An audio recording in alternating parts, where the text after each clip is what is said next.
It's time for the Survivor Series. NoSo Connection Countdown Live Special. Ryan Gray, JT, taking you through determining who will be Mr. Survivor Series. We're going to count it down live. We have 30 competitors. We're going to do 5 honorable mentions, and then we're going to rank 25 of them. We already got one comment in the hopper, Ryan. I'm going to read this before I hand it over to you for your welcome. I know. I just sorry if you can tell my face. I don't know about that. It is Chad Campbell 8393, which I think is the only Chad Campbell we know. I'm thankful because I'm not Ryan Gray, and of course, okay, Roddy Piper. I think. Is that? Well, I guess it's both, right? Yeah, because I'm not Rick Rude, and he does like this. So his Chad just probably wanted to kiss me. Here we go. Ryan Everett. I said, are you ready for the Survivor Series? Matt Farrell. I thank the good Lord every day I can get things off the top shelf. Oh man, that's a big ready your height. I know better than to do that, especially for your boss, Farrell. So good luck there. Continuing on. Ruthless is now canceled. Yeah, not the worst thing. Hey, we've been doing this a lot before, like the major PLEs. It's always one of the best weeks here. It was a Thanksgiving week, Survivor Series week. I'm glad Survivor Series is back where it belongs. Like after Thanksgiving, it was always, of course, Thanksgiving Eve, Thanksgiving Day. Yeah. You know, we had that stretch where it was like earlier in November or the Sunday before, but I kind of like it in that post Thanksgiving, like it lets you hype up the whole weekend. You get Thanksgiving dinner, day after is always a great day, if you don't have to work or whatever. And then to have Survivor Series kind of piggyback on top of that on the Saturday is a really cool day for it. So, and it really helps us build momentum on this week, right? So doing this tonight, a couple of days before Thanksgiving is a cool time to do it. If you're new to this process, Ryan and I have pre-selected who we think are kind of the 25 best Survivor Series performers. The list is randomized. We're going to go through and we're going to kind of stack rank up and down the list as we go. And whoever finishes number 1 will be deemed Mr. Survivor Series. We had talked about doing like the men and the women, but as we started kind of going through it, it felt like we're misogynistic. Fuck them women, right, bro? Like it's all this is testosterone only, right? Well, I was going to say the opposite because the women actually have a lot. There's a lot of good Mrs. Survivor Series out there. That's another day. Yeah, some strong performers that to me it's like not fair to stack them against some of these. So I think that's a different list for a different day, like you said. All right, we got Brandon Janelle show. Thank you. Let's go. He's excited and we're excited. Why don't we go ahead and dive in? And get things going. Yes, we talked about this before, Chad. Ryan Pillman is back. 2018, I had throat surgery because I was just my vocal cords were stretched, and I think I'm back to having to have throat surgery. 33 throat operations. Yeah. So Ryan Pillman is back, and plus it was a tough football season, so we're reaping those rewards right now. I wish I knew you had no voice. I would have cast you as Brian Pillman in the Christmas play. I'm gonna have to do some shifting around, if I knew you sounded just like him. So we'll see. But Pillman 316 just got his 9mm. What did he say? I forgot that one. Some bullshit like Ryan Pillman 316 just got his 4-incher. All right, why don't we go ahead and dive right in? Let's start with our 5 honorable mentions. So we did kind of a top 30, and then these are the 5 we thought were kind of toward the bottom. So let's go through them really quick. We're not going to dive too much into them because we'll have to spend a bunch of time on the other 25. Ryan, you want to bring up our first? What do you want me to do it? How do you want to do it? I got it. All right, I'll do comments. You do pictures. You want to do that? Yeah, in no order. We have Daniel Bryan. Look, as pictured here, easily his best match at Survivor Series was versus Brock Lesnar in 2018. But other than that, it was kind of hard to make a case for him opposed to 25 other guys. The Brock match is excellent. Brock goes on a great streak of having excellent matches at Survivor Series, but Bryan is in the middle of that, and I don't think there's really anything else from Bryan to kind of. Not a lot. He had a kind of weak resume. He's got some great Mania moments and SummerSlam moments, but when it came to Survivor Series, it's kind of one of his weaker shows. During his hottest stretch in 13, he doesn't really get a lot in there. So, I think he was a fine honorable mention. Yeah, in 13, it's in Boston, and he teams with Punk versus the Wyatts, and it's a horrible show, and that match is just off, and that match needed to save the show, and it was just a miss. It was a weird timing. Yeah, agreed. All right, who's our next honorable mention?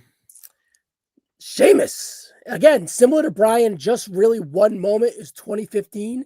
he captained the team, and he was a sole survivor. Well, not a sole survivor. He was a dual survivor with Mhm. the Miz and someone else. Was it Wade Barrett or whatever? But not obviously 15 is a great moment, but that's just kind of it. That one great moment. Yeah, he's got the cash in the 15, which is cool.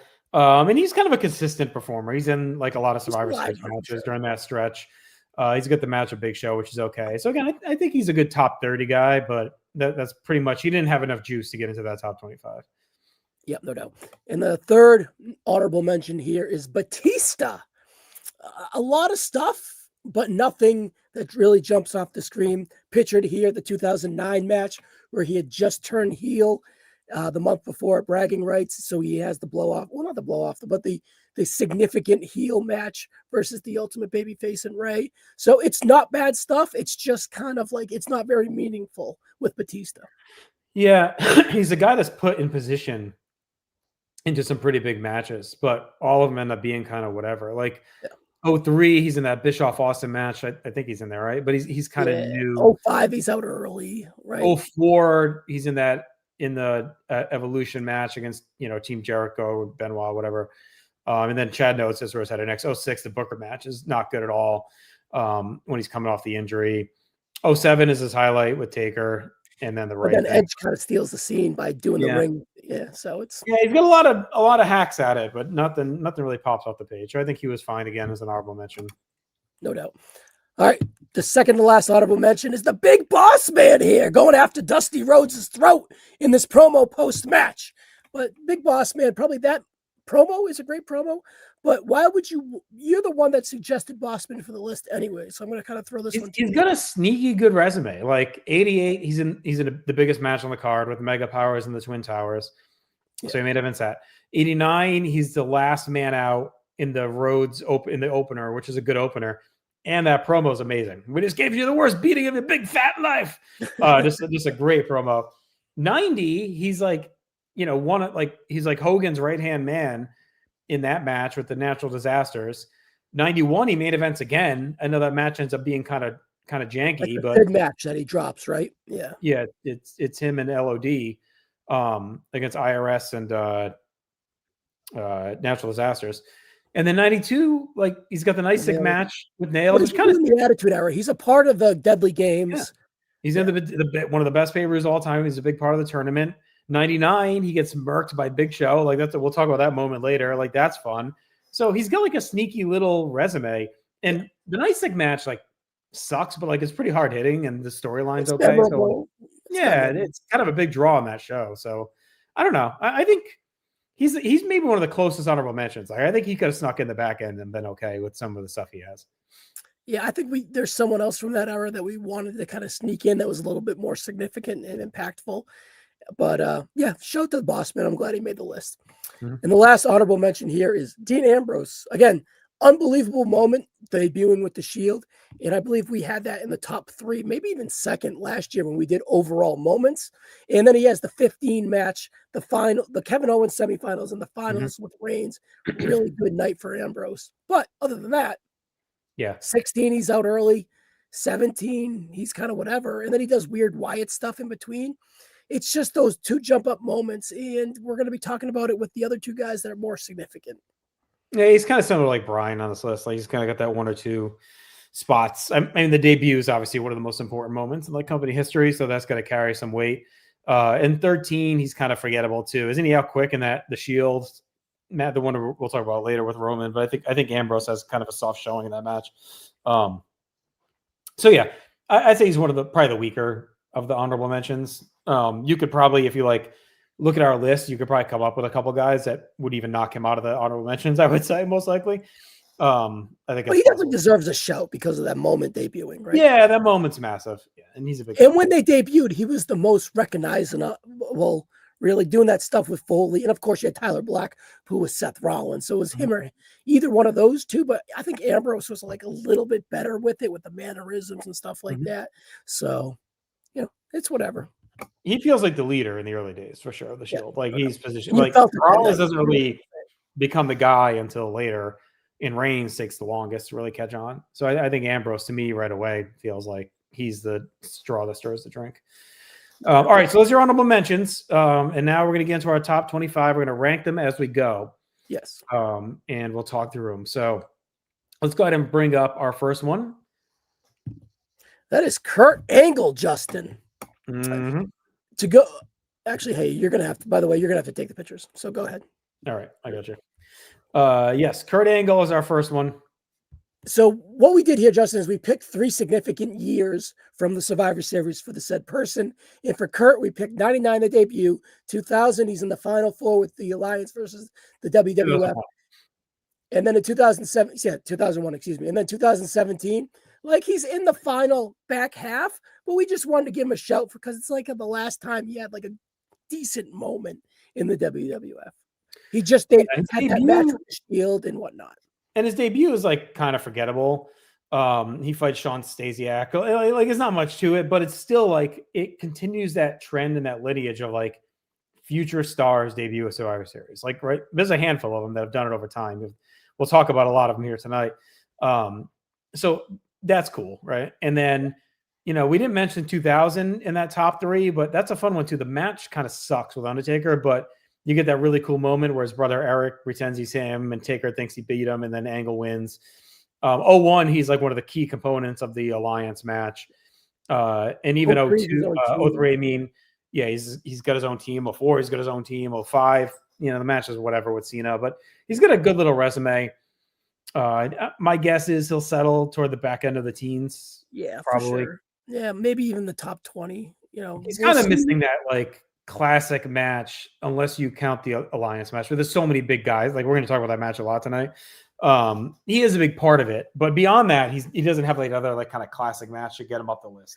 Honestly, I don't even think Survivor Series is like a great pay-per-view for him. You would think probably SummerSlam for Kurt, right? Maybe even like some of his Mania stuff's pretty Rumble. good. He's kind of a sneaky Rumble guy too. He's got a lot of good Rumble stuff. But yeah, I think he's other than the debut, you don't really nothing else. Debut and Eric, and then the Invasion. Like those are kind of his big 3, I think. I mean, his return is his return. Whatever. All right, Justin, you want to flash up who we got next here? I do, because that is Andre the French Giant. This is one I wanted to really have on the list, and it's on the back of 2 appearances, pretty much only. Brandon Janot, by the way, has Angle top 5. And Chad says he's a key cog in a couple of matches, but agrees no showcase singles match for this list. So he thinks, probably where he is. Let's talk Andre, though, because he's only got 3 appearances at Survivor Series. Yeah, boss. 87. He's amazing. I think it's like one of the best Survivor Series performances. Like his presence. Yeah, look at the picture here too. He's a star. Feels like a big deal. Look at the star power in that picture alone, right? That's incredible. Oh, so good, and it's like a nice like makeup for 3 for him too. Like it's, like he gets his win back on Hogan, and I love that they give him the win and not just Hogan again. Like it's really cool. 88 is sneaky too. Like he's awesome in that 88 match where he just chokes the fuck out of Jake and gets DQ'd, and then he stands in there and celebrates anyway with perfect to Bravo, even though he doesn't win. But he's great in that match because he's really unhinged. So it's really on the back of those 2 performances. 89, he has kind of that house show run going where Warrior keeps beating him in 30 seconds, and they do it here too. But he still looks like a monster. Like it's presented almost as a fluke. And he's yelling after the match after he gets eliminated. And he's main eventing, right? Chad even says 87 Andre's performance is arguably his best from Mania onward in WWF. I agree. Like he's fantastic. So it leads to so much. It leads to the WrestleMania 4 rematch, and then the big main event, right? All off of him getting that pin on Hogan. He's more important than Kurt. But I'd put him above Kurt. Yeah. Everett even quotes it. I guarantee I'll captain my team to victory. Like, I remember when he did the Cronoso on Survivor Series 87. I thought Rocco did this like amazing job. Yeah. Like happy carrying. Yeah, happy birthday, Rocco. Shout out.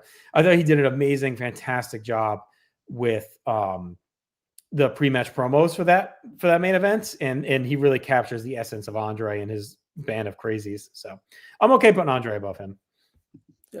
Yeah, no, and we'll see. I'm glad we talked about him early too. We haven't talked about anyone else from that era, so we can give him the shine that he does. 87 should carry water for Andre throughout this list.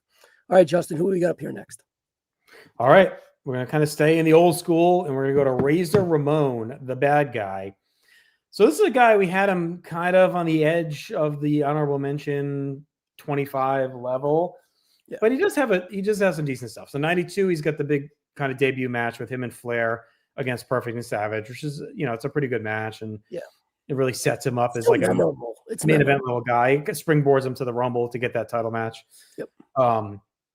93, he's a captain, but it's kind of a weak performance in a bit. It's an opener though. It's countered out, I think, right? Like he doesn't even survive. They go with the kind of the underdog surviving in that match with Kid Giannetti. He does have the memorable where he kind of kicks Perfect to the curb and brings Savage out. He tagged out before the match even began. 94, he's great. Gets the shit kicked out of him. He survives when the whole team starts to get counted out. And then 95 is really good in the wild card match as well. And then he's gone after that, and he doesn't even have any of his little comeback spurt. But I think here's the thing: we thought he was going to be an honorable mentionable, but I wanted to kind of talk about him, and just say, hey, this mid 90 run is kind of an era we're not really going to talk about tonight. So let's give Razor. He's colorful, he's memorable, he's a team captain, he's really good in the wild card match. Walter Payton, all that stuff, right? So it's just like, let's just make sure he's on this list. He's probably going to end up in the 20s. What do you think compared to Kurt right now? Yeah, Walter Payton was SummerSlam, but it was coming off of that. That's what I would say, like, I don't want to keep demeaning Kurt. I just don't think a lot of his stuff was like super important or high level at Survivor Series, and I don't want to overcompensate the credit for that 01 match. We're going to hear about it all night. It's going to be for everybody, right? Razor's stuff feels like better than Kurt's. Well, 92 is a pretty big match. Nothing. 01 is the biggest of anything of what they both have. I know, but he's a 20th. He's 1/10 of it. Right. But in the wild card, Razor is good as well. He doesn't. I think he gets eliminated though, right? He doesn't survive. Yeah, Kurt's performance in 01 is better than any. Yeah, I'm okay with him behind Kurt, but I think it's close. I don't think it's like crazy distant. All right, let's go to the man of the hour. We just saw him fall down on Raw, and that is Brock Lesnar. And Ryan, I hate to throw you off your game here. Before we get to Brock, I was just notified by a viewer of a major star we potentially missed, and that's on me because I don't think I had him on the list. We can talk about him at the end. I'll ping you. We'll get to it. We'll see if we can think of it as we go. But let's talk. There's always one we forget. Brock Lesnar. We just saw him fall down on Raw. He's got some good stuff across all of his eras, right? He's got the 02 wins the world title. Lose the world title to Big Show, but it's a kind of a sneaky decent match. 03. He's in that opener, right, against Kurt's team. Yeah, it's Team Brock versus Team Kurt. So it's pretty much the year-long feud of 03 culminating here at the Survivor Series. And then get the gap. Comes back. 16, 17, and 18, and even 19 with Ray, which is pretty good as well, are just mega traction matches, right? So this is when it's Raw versus SmackDown. And Brock happens to be the world champion for the Raw brand at this time. So he faces AJ. He faces Brian. And then the Goldberg match in 16. Yeah, it's 95 seconds. But it is, it is what it is. It's so I'm a proponent of that match. I remember it might have been the last time I argued on the line about wrestling. Like, I think it broke me because there was definitely some dissent at the time. Like, it was a joke to go that, but sometimes a fight guy just gets knocked out. And I think we were getting to that, and we've accepted it more, I think, as we go on. Like, we had Brock and Cena already. It's so memorable. It's becoming more of a thing to have these shorter knockout performances, right? And like, it was such a shock. It was like, oh my, holy shit. Like, no one had really cut Brock like that.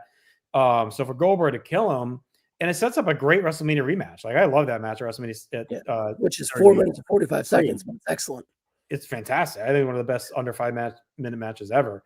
So yeah, I'll hold that up against anyone. His match with Brian is great, obviously. Even the AJ matches, those two matches, 4.5+ for me. The Ray match, 3.5. It is what it is. But he's really 02. He feels like a big star in 02 when the Big Show beats him as well. Right? Yep. The Big Show beats him, and it's a big shocker. But he feels like a big star in MSG, and it is a shocking moment too, because who expected Paul Heyman to turn on him, right? And then he's concluding one of the best feuds in 2003 with the Kurt Angle match too as Yeah. well. So I don't know. I think he's better. I think he should be This year he's number going to one right probably get another moment too with the War Games. Like he's never really been in a War Games, right? So now. No, he hasn't. So I'd have him probably at the top right now. Like it kills me to bump Andre down, but it feels like he's got Andre's moments plus a couple matches. So yeah, Andre has the moment right now, but I'm good with where we're at. yeah, and Andre and Brock, there's some kind of like spiritual legacy there. You know what I mean? Like Brock kind of feels like the modern day Andre. You know? Yeah, they're both in the attraction role, right? Yeah. So all right, let's go to our next guy, and that we're is here, Justin. I'm sorry. We're cruising. I love it. We're out cruising. Brandon Janot has Brock definitely top 2 of Sorry Series, so we'll see. I don't know about that, Brandon, but he'll be I bet he's top 10. Top 15-ish, no doubt, though. Top 25 for sure. All right, we got Edge up next. He's an interesting case, as is usual for Edge, right? He's got a lot of good, a lot of bad across the board, always. 02, he's in that really good, 3-way tag. Not their best of the SmackDown 6, but it's still very good. Yep. 07 is a surprise return in the cell. It's not a match. He interferes in Taker Batista. Which leads to a WrestleMania main event, mind you. Yeah. It felt big at the time. Oh, it's a big deal. So it's not a match. And then 08, another return where he wins a world title. I was there live. This one could have popped because that match was so fucking bad that it ended the match. It was terrible. But 2010, a bad Kane match. Oh god, that feud is awful too. Awful. And when he retained, or he's not when he came back after 2020, I don't believe he was in a Survivor Series. No, I don't think so either. So I think he's in the 20s, but Razor, what do you think versus Razor? Razor's cooler for Survivor Series, but I'd put Edge at the bottom. I don't know, like his biggest moment. Anyways, that my gut told me that as well. Yeah, his biggest match. His biggest moment's not even in the match. Like he's out there for 2 minutes. Yeah, but it is a big moment though. I don't want to say he definitely deserves to be on it. No, it is, but and even that 3-way tag is kind of like whatever. 01 was he fight Test? It's very good. It's just the bar is so high for them. Yeah, 01 he fights Test. 2000, I don't know, was it with Too Cool? Well, didn't he merge the US and the IC versus Test? Yeah, again, it's a moment, but it's not like. Yeah, I mean, look, he's still inside the top 25, so that's fine. No doubt. That's where he's going to be. It's just Edge. It's always back and forth. It could be either way. It's how it is with him. It's like you got so much good and so much bad. This is actually rare mid for Edge. Usually, I feel like he's got highs and lows, but this is like he's kind of like all of his shit's kind of mid. He's kind of flatlining at that 6. All right, Macho Man, Randy Savage. This is an interesting case as well, and I think he's going to have a better version of like Ramon's run here because you got 87. He's the captain. He's with his old rivals. He eradicates Honky. Great performance.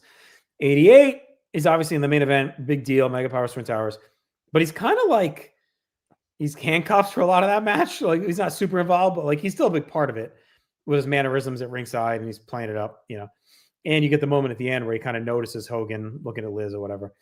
89, I think he's like sneaky great. That match is like completely, I think, forgotten to time. He's in the great purple trunks, the Macho King trunks before he goes to the big tights. And he's got that mini match with Brett during the match, which is like super fun. And he's the survivor in that match. 90, he's got the podium interview, which is fine. 91, he's not in because of the snake, but that's like tied to the show, the snake bite. And then 92, he's got the tag we've talked about. Tag with Razor, yeah. And 93 is kind of like almost a farewell moment for him. Like he's the surprise replacement for Perfect. He gets like a really cool ovation. It's kind of his last big show in Boston. Yep. His last ever at the Boston Garden because he gets knocked down right after that, right? So like, and he's so tied to the Boston Garden legacy-wise as a wrestler. Won the belt in 86 there. Yeah, he's a big part of that. So like, it's kind of a cool end of an era for him and the Garden, which is kind of neat. So I think he's got like better. It's like Ramon, but like juiced up more. It's like he doesn't have that classic, but he's got like a lot of really cool stuff. Yeah. And Chad took my counterpoint here. If you want, I'm going to throw it up, Justin. I wish Macho versus Jake Yes. would have happened at the Survivor Series 91, would have added more juice to the show, although it wanted to hook for Tuesday in Texas. Yeah, it was a weird time where Tuesday in Texas was literally the week after the Survivor Series, or a few days after the Survivor Series, right? And mind you, this Macho had not wrestled since 91 WrestleMania. So he was getting reinstated, coming out from the booth because of the Jake feud, right? Getting attacked at SummerSlam at the post show or whatever, and then the snake bite. So yeah, and Justin, with Psycho Sid or Sid Justice with the shoulder, why didn't they just insert Macho and make it a 4 versus 4? But Yeah, obviously Chad's latter comment is why. Yeah, and I think I think they did it to save Jake and Savage to sell Tuesday in Texas, but they could have still done that by having it at Survivor Series. Like you could have kind of kept them apart in that match. Don't have Jake keep avoiding him. Big schmosh, double count. Yeah, and Savage stands tall. And no, it's tune in Tuesday. He'll finally get his hands on Jake. Yeah, it's a weird choice. Really weird. Especially with the injuries and the shakeup. That's the weirdest. Yeah, it's not like Savage was like hurt. Like yeah, he maybe was a little rusty, but like it's a good place to protect him. In that kind of match. Perfect. Yeah. All right. So what do you think him versus Andre? I think it's below Andre, above Kurt. That's what my gut told me too. I don't think he has a moment bigger than Andre's at 87. I told you, Andre's moment's going to carry a lot of water for him. I love it. I mean, that's all time to me. All right, let's go to the next millennium to take on Chris Jericho here next. He's another guy kind of like Edge. He's got a lot to parse through. I think he's got a little bit of higher highs than Edge. So, he comes in, he's got the China match, which is whatever. He's got the Kane. Is it 2000 he fights Kane? That's a coffee match, I think, right? But 01, he's in the main event. And like Angle. Final 4. He's a major part. He's the guy, like he almost cost Team WWE, right? Or WWF with the chair shot. 02, he's in the first ever Elimination Chamber, which is a big deal. He's a big part of that match, right? Is he in that? I don't know early, but yeah, he's a part of it. Yeah.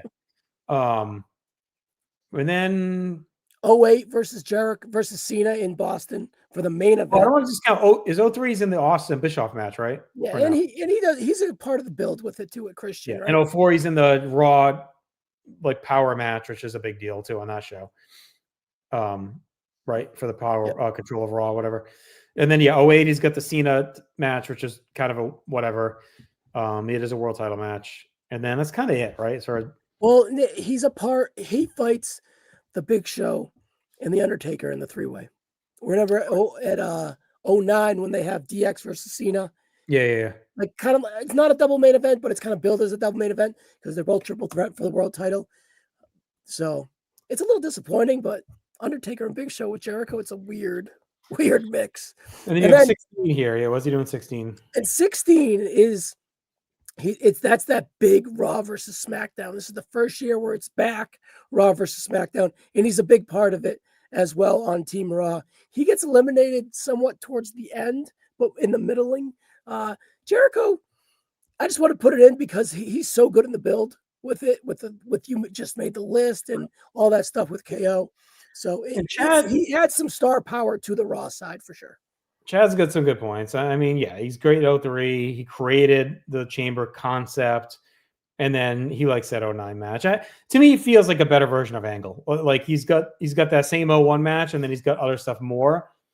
It's a lot of depth like Macho, but is it as deep and impactful as Macho? Well, I was going to say, like, that's the next question is him and Savage. Like, I don't think he's higher than Andre. I think we can say that.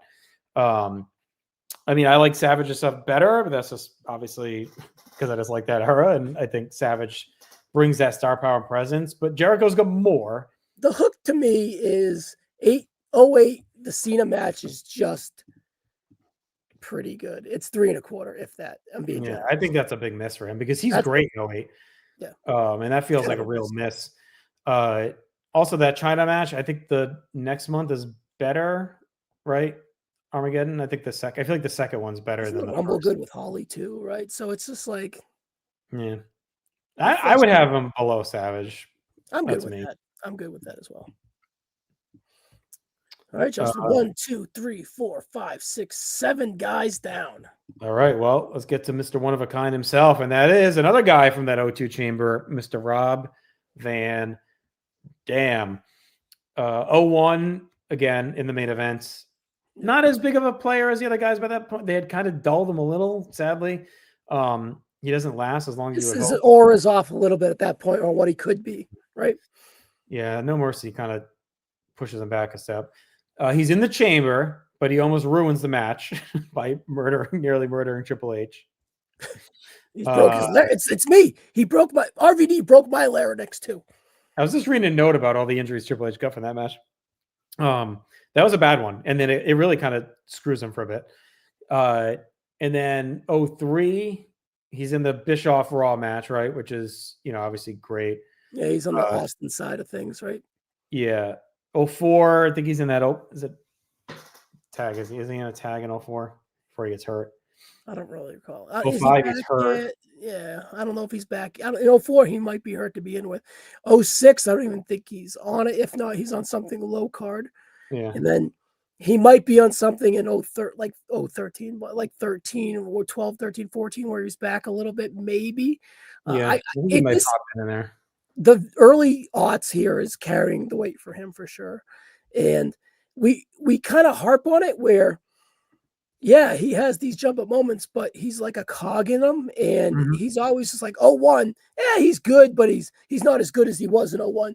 02, he almost murders Triple H. In 03, he's in the match, but I remember, Jericho and in HBK and Orton, and I don't really remember RVD in that match, right? So is he better than Edge and Razor? But I think he's in that kind of below. He's similar to Jericho Angle, but he's lower than them. Yeah. If you're looking at the 01 guys, right? Like I think he's. But is Razor cool? Is Razor stuff cooler? Is it's because it's comparable? We're talking the 20s here, Justin. Right? Yeah, so, I'd put him below Razor, above Edge. And I'm probably fine with that.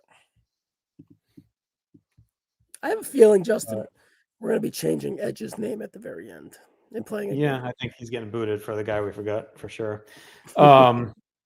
Chad calls out to that Jericho Kane's rematch Armageddon is also better. So, like again, the lesser of the matches at Survivor Series for Jericho.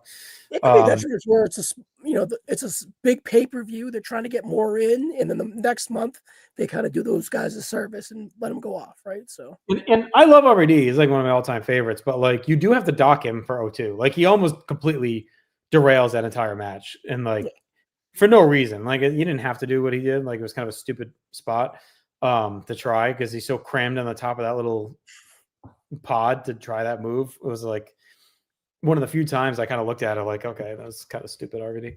All right, here's a very interesting case because at first I was like honorable mention maybe, and then you and I talked through it a little bit, and it's like, well, actually, I'm sticking up for him here. I'm going to stick up. Actually, the Nature Boy Ric Flair has got a bit of a little case here. 91 all-time opening match for Survivor Series. Maybe the greatest Survivor Series opener ever. Yeah, and he has so much I don't want to steal the aura, but his aura is massive at that time. Amazing. Yes. Feels amazing. Vibes are high. Up the list. 92. We've talked about that match a lot. I don't think we need to keep going into it, but he's great in that match. He's fantastic in the match, and it's his last kind of big moment. You get the Raw lose town. This is kind of one of his last big matches. And then he's back in 01 or for 02, but I think he's just with Triple H in 02 and 03, right? 04, he's in that Evolution match, I believe, right? Amen. And then 05, you get the fantastic. Is that the cage or the last man standing? Yeah, which is just a brutal bloodbath, just unreal. 06, he's in. What's he in? It's fun. It's Simmons, Piper, and Slaughter versus the Spirit Squad. It's goofy, it's silly, but it's fun and memorable. Yeah. Yep. And then is he in 07? I don't recall, but I think that's enough to carry the water for him. It's 4 or 5 matches, but 01 is amazing. 05 is amazing. In 91 is amazing. 05 is amazing.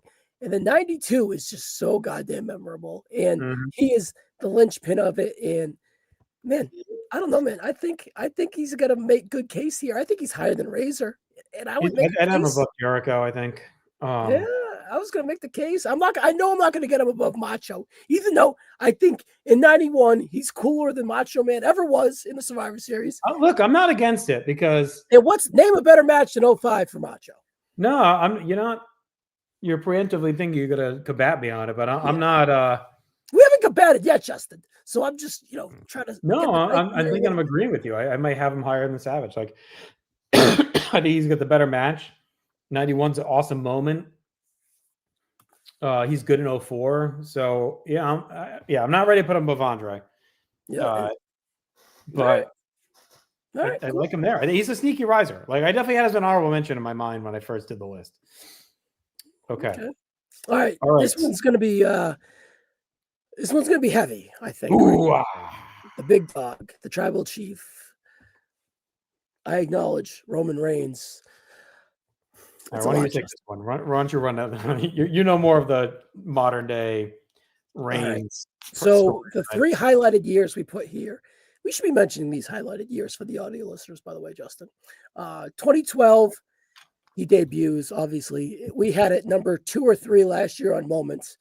2013, he eliminates all 5 guys and sets the record as a sole survivor, right? 2022, he opens War Games and he brings it to the WWF, and it's a big success. And it's a culmination of the bloodline with Sami Zayn. It's a great moment. And then last year in the Survivor Series, he's in it again, and he has a really good run with Punk. And he's in it again now. So he's in 3 out of 4 Survivor Series. And even before that, 19, he is a sole survivor. He has the great moment with Keith Lee where it's Raw versus NXT versus SmackDown. And him and Keith Lee are having that hoss fight at the end. And it's very, very compelling. Lee is one big moment. Yeah. And then I think let me think right now. I think he's a sole survivor in one of the Raw versus SmackDowns before that as well. And he almost murdered Shane as well in there somewhere, right? Yep. And then 15, he wins the title for the first time, even though Sheamus yanks it out for him. But the confetti, all that stuff. Let's see, 14. I don't know. I don't remember. But then in the Drew match, Drew match was excellent in the pandemic. And then the Big E match we were at live for 21 was very passable, right? For sure. 14, he is I don't think he's on the show. He's not in remission like my throat. Was he hurt? Right? No, that was before that. 14. Well, 14 is when they're rebuilding him because he teams with Ambrose a lot in the summer. Yeah. And he wins the 2 singles matches where it's champ versus champ. The 3 War Games matches, the Sole Survivor, the debut, the Sole Survivor as Raw, right? Oh, it just wasn't even like okay, never mind. That was like in Saudi when it was Ric Flair versus Hulk Hogan. I was confused on my 10-on-10 or 5-on-5 matches. I don't know. The Drew match should carry a lot of weight. The War Games match should carry a lot of weight. I think he's number 1 right now when we revisit him down the line. Yeah. Chad says 19 is like a fever dream. Brandon has, backs him and Drew in 2000. Yeah, I mean, I think he's above Brock. I don't think that's even the question. Debut and then the Sole Survivor because he's got the matches that Brock has, and then a litany of other. Yeah. Roman's going to be up there with the top 4 or 5 like real heavy debates. Yeah, and that's when we're just going to have to kind of sink our teeth into Roman more. Yeah, so we'll leave him there for now because we're going to be talking about him more. Yeah. So bring the stats, Janu and Chad, towards the end with Roman. All right, let's go to Jeff Hardy. I love this picture of Jeff Hardy, by the way. Yeah, this is a pure just. I should have grabbed the figure. It's like an elite. Eli's got it over there, boxed and loose. It's an unbelievable figure, and it's from this date. Justin, he's your guy. I'm going to give you the floor, but that vibe in 02 should carry a lot of weight. Yeah, looks really cool. He'll be toward the back end. I mean, 99, he's kind of in a forgettable match. 2000, I think it's the same. Yeah. 01 is kind of cool. Like him, the Hardys and Dudleys is a good match on the cage, and he's got a really memorable moment. He does the swanton. He's going to decide, does he escape or do the swanton? He picks a swanton, they lose, and that leads to the split of the Hardys. It obviously doesn't go well, but it's a big moment at time. 02, yeah, it's really cool. It's the return of the Dudleys as a team, and he teams with them. Well, I should say he teams with Bubba and Spike, and the Devon comes out. at the end. But that's a fun match. It's kind of a forgotten like garbage match that they have. So that's that's a good stuff. And then 06, you get the dominant run where it's him, Matt, Odds are high DX, that night too, and for Punk. sure. That's an awesome like showing. They just completely eviscerate Team RKO. After that, I think it's a little up and down. He's supposed to be in that match in 09 for the title. Yeah. And he obviously gets his house burned down over there. Oh no, he gets attacked by the pyro. Is that the pyro or the house? I can't remember which is. That's 08. Because that's when Edge comes out and takes his spot. So then he's gone by 09. Then he comes back, and you said he has got what, a decent showing in 21? Yeah, 21. He's in the final 2 or 3. And he has like a good run, eliminates a few guys, and he has good hope spots, and he has the crowd. We're there, Justin. Mm-hmm. You're sleeping on the couch in the suites at Barclay, but he has the crowd, and the people are yearning for Jeff Hardy. It's like the old vibe is back. He sparked it a little bit. Justin, my gut is telling me Razor, Kurt, RVD. Yeah, because again, he's kind of like RVD because he doesn't have like the big match. It's just kind of a bunch of cool moments. Yeah, he's probably above RVD. RVD's got the invasion match, which Hardy does not have, but he's not like a huge part of that match. And Hardy, I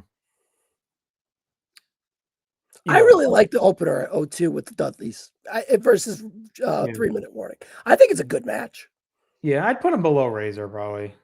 I'm good with that too. Again, we're going to assess it again at the end as we go, but I'm good with it. Justin, we haven't gotten to a fight yet. No, I know. We haven't bickered yet. We're pretty agreeing.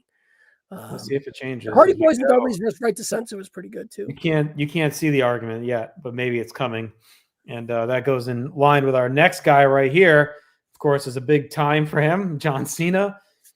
We got his final match coming up soon. His last Survivor Series match will be this weekend. He's kind of a sneakiness to Survivor Series contender. Yeah, it's not his best. It's like WrestleMania light, where he doesn't have like amazing stuff, but when you look at it, it'd be like, all right, solid. 08 wins the title in Boston. We talked about it with Jericho. Pretty good at best match. 09 triple threat with DX, more memorable than pretty good. And then I think this is a big jump up moment with MSG 2011 team with The Rock, and then gets the rock bottom at the end from The Rock. Yep. That was a massive buzz show. Right? Yeah, and it's such a weird throwaway match. It gets awesome truth, but they needed to do like just kind of like heels like that because you didn't want any heat taken from Cena and Rock in any way. 03 is also really cool. That's kind of his breakout. He's on Team Brock, right? Yeah, where he survives right at the end. Like it's kind of a cool like okay, he's arrived moment. 04 is against the Carlito and Jesus thing.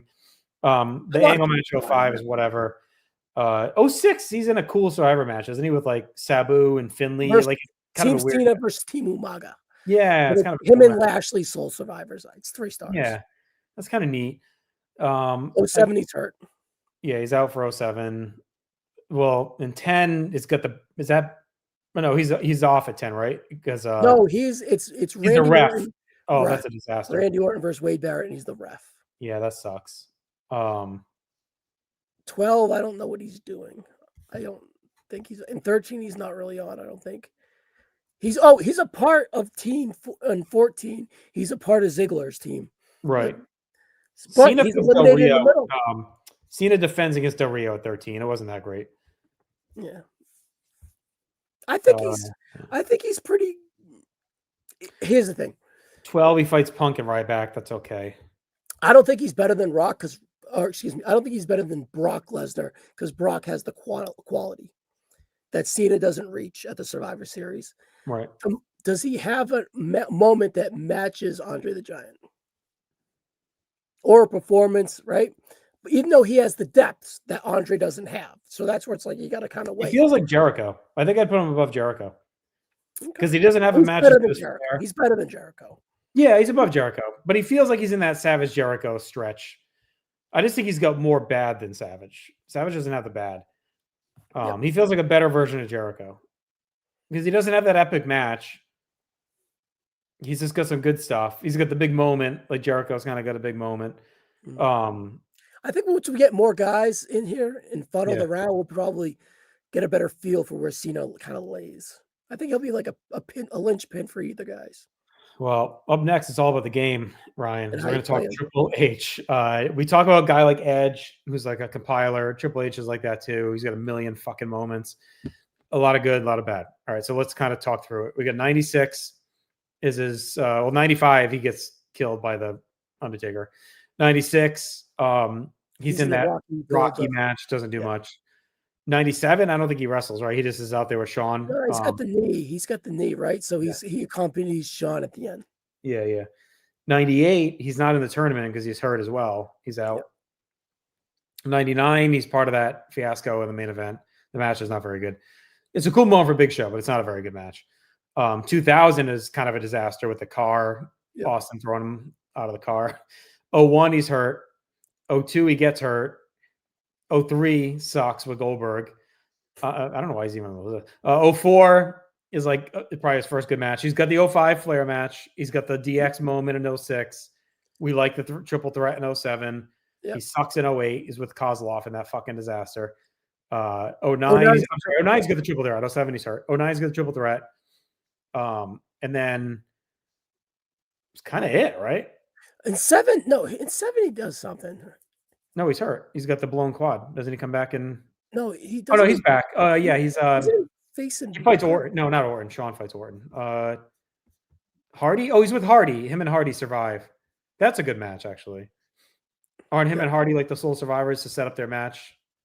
Armageddon. Okay, that sounds like makes sense. I think that's the deal. 97 gets punked by Julia Hart backstage, right? So actually, Triple H is a part of the 16 match too, and him and Braun Strowman are the sole survivors for Team Raw. Yeah, 07, him and Jeff, they fight. He's on that. It's Team Triple H against Team Umaga, and him and Jeff are the survivors. Yeah, and then DX 10-0, 11-0. No, he's kind of part-time by that point. He's at the bottom, man. Like he does not have much going on. I think he. Should we put him above RVD? I guess that's it. Like, it feels like he should be above Jeff. So you want to put him above Jeff? But I don't know. Like Jeff doesn't have a lot, but Triple H has so much bad shit. Yeah, but he has the best match with Flair. It doesn't. Isn't he the one in 2000 with the car in Austin too? The angle is pretty meaningful. I think. I think he's got more stuff than Jeff. Is he better than Jericho? Oh yeah, Chad's right. I mean, the Flair match, like we're giving Flair a lot of credit for it. Do you want to just put him right behind Cena, and then that's kind of what we reassess things, or is that too high? He's got so much useless bad shit. But the Flair match of the Jericho Angle remote, well, depends how much weight you want to give Angle and Jericho for 01, I guess. Yeah. I'd put him above Ramon right now. I just think Angle above Jericho because of 01, because he's better in the match. We'll go that way. You want to put him above Ramon, and then yeah. Because he just yes, the Flair match carries him. Yes. It's very good. But he's just got so much junk. And that's the Triple H conundrum. We've seen it in GWE, and other things we've done, right? We've ranked guys there's so much junk for him that weighs him down. Yeah, but for the Survivor Series, there's junk and there's a few good things, but with him, nothing's meaningful. But when I think of it, I think of that car angle with Austin, right? It's not much. I couldn't actually. When we started going through it, I was like, oh wow, this is less than I would have thought. Okay, that's not wasting. He sucks. Let's get on. We need to save our time for more important people. Brother, we're halfway here. We got a big one, brother. This is a big one. This is an incredible photo, by the way. Yeah, it's a great picture. That 87 is so fucking awesome. So if we're gonna give Andre a ton of credit for 87, Hogan's got to be right there, right? So we're gonna give Hogan, a lot of hype for 87. 88, we've talked about the Mega Power stuff a lot. He's big there. 89, the booking is terrible in that match, but he is so over in that match. He's a sole survivor. The booking doesn't make him look strong in ways with you know, you get fireworks going off. That's With Demolition and Jake. that team is so memorable, though. It's like the classic Hasbro team. We talked about it when we did the Hasbro drafts.